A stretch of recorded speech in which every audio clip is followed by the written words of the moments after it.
Assalamualaikum warahmatullahi wabarakatuh. Saya Chandra Dewi, NIM 204105030114. Di sini saya akan menjelaskan tugas UTS pengauditan 1.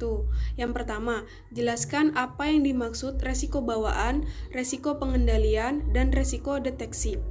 Gambarlah hubungan di antara resiko tersebut. Yang pertama, pengertian resiko bawaan. Resiko bawaan adalah kerentanan dari saldo akun atau kelompok transaksi terhadap salah saji yang dapat bersifat material dengan asumsi bahwa tidak ada yang terkait dengan pengendalian internal, baik untuk masing-masing salah saji maupun ketika salah saji tersebut digabungkan dengan salah saji di saldo akun atau kelompok transaksi lainnya.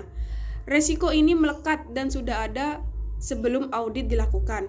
Kedua, resiko pengendalian adalah resiko yang mana salah saji dapat terjadi di dalam saldo akun atau kelompok transaksi dan dapat bersifat material, baik untuk masing-masing salah saji maupun ketika salah saji digabungkan dengan salah saji di saldo akun atau kelompok transaksi lainnya yang tidak dapat dicegah atau dideteksi dan dikoreksi secara tepat waktu menggunakan sistem akuntansi dan sistem pengendalian internal.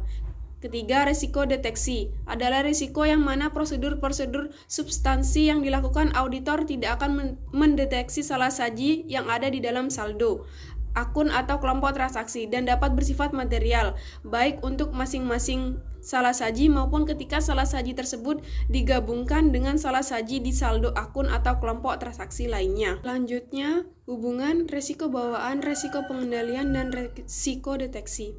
Yang pertama, untuk mengurangi resiko audit pada tingkat rendah yang dapat diterima dibutuhkan resiko deteksi yang dapat diterima cukup rendah saat resiko bawaan dan pengendalian cukup tinggi. Yang kedua, terdapat hubungan terbalik di antara resiko deteksi dan gabungan dari resiko bawaan dan resiko pengendalian. Ketiga, gambaran hubungan antara resiko bawaan, resiko pengendalian, dan resiko deteksi. Selanjutnya, pertanyaan nomor 2. Sebutkan hal-hal yang harus dipertimbangkan oleh auditor dalam menentukan imbalan jasa profesional. Kemudian, jelaskan apa yang dimaksud dengan lowballing. Hal-hal yang perlu dipertimbangkan saat menentukan imbalan jasa profesional adalah yang pertama, keterampilan dan pengetahuan yang diperlukan. Kedua, tingkat pelatihan dan pengalaman dari pihak-pihak yang terlibat saat melakukan jasa profesional. Ketiga, waktu yang diperlukan. Keempat, besarnya tanggung jawab saat melakukan jasa-jasa audit. Sedangkan menurut Peraturan Pengurus IAPI Nomor 2 Tahun 2016 tentang penentuan imbalan jasa audit laporan keuangan dan menentukan imbalan jasa audit anggota harus mempertimbangkan yang pertama, kebutuhan klien ruang lingkup pekerjaan. Kedua, waktu yang diperlukan dalam setiap tahapan audit. Ketiga, tugas dan tanggung jawab menurut hukum. Keempat, tingkatan keahlian dan tanggung jawab yang melekat pada pekerjaan yang dilakukan. Kelima, tingkat kompleksitas pekerjaan. Keenam, jumlah profesional dan banyaknya waktu yang diperlukan secara efektif yang digunakan oleh anggota dan staf untuk menyelesaikan pekerjaan. Keenam, sistem pengendalian mutu. Ketujuh, basis penetapan imbalan jasa yang disepakati. Sedangkan pengertian dari lowballing adalah auditor menetapkan audit fee atau harga auditor yang lebih rendah ketika klien pertama mendaftar yang bertujuan untuk mendapatkan klien yang lebih banyak.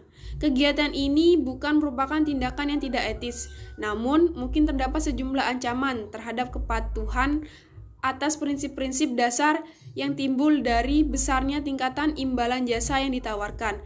Misalnya, ancaman kepentingan pribadi atas kompetisi dan sikap kehati-hatian profesional muncul jika imbalan jasa yang ditawarkan begitu rendah, sehingga mungkin sulit bagi angkutan profesional untuk melakukan penugasan berdasarkan standar teknis dan profesional yang berlaku pada tingkat harga tersebut. Selanjutnya, pertanyaan nomor 3. Mengapa kode etik profesi akuntan atau kode etik akuntan Indonesia Publik diperlukan, baik untuk akuntan publik atau akuntan internal?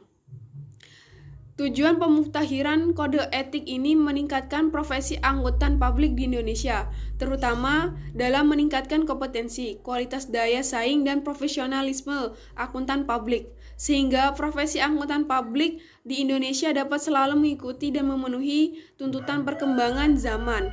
Kode etik memiliki fungsi yaitu, pertama, sebagai pedoman bagi seluruh anggota profesi akuntansi tentang prinsip profesionalitas yang ditetapkan. Kedua, sebagai sebuah alat kontrol sehingga bagi masyarakat umum terhadap profesi tertentu. Ketiga, sebagai sarana untuk dapat mencegah campur tangan dari pihak lain di luar organisasi terkait hubungan etika di dalam keanggotaan suatu profesi. Kode etik dibuat bertujuan untuk, yang pertama, untuk menjunjung tinggi martabat profesi sebagai seorang akuntan dan pengabdian para anggota. Kedua, untuk menjaga serta untuk mengelola kesejahteraan anggota profesi akuntan. Ketiga, untuk membantu meningkatkan mutu dan standar baku profesi akuntansi. Keempat, untuk meningkatkan kualitas organisasi menjadi lebih profesional dan juga terjalin dengan erat. Sekian dari jawaban UTS pengauditan 1 dari saya. Kurang lebihnya mohon maaf. Wassalamualaikum warahmatullahi wabarakatuh.